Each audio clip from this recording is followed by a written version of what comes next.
Hello viewers, আসসালামু আলাইকুম। আজকে ঈদের দিন, ঈদ উল ফিতর। তো আমরা এখন ঈদগাহ মাঠে যাচ্ছি, নাস্তা করে গোসল করে ঈদগাহ মাঠে যাই।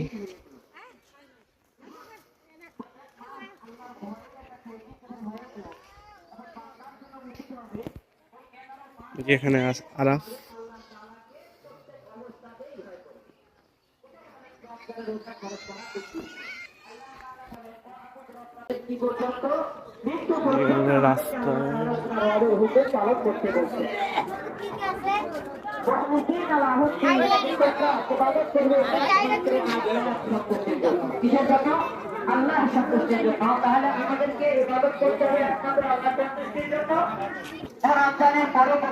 আমরা চলে আসছি ঈদগাহ মাঠে।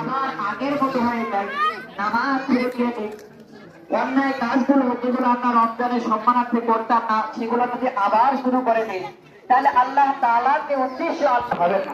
আজকে এখানেই, এখন আমরা ঈদের সালাত আদায় করবো। কিছুক্ষণের মধ্যেই শুরু হবে ঈদের সালাত। ধন্যবাদ।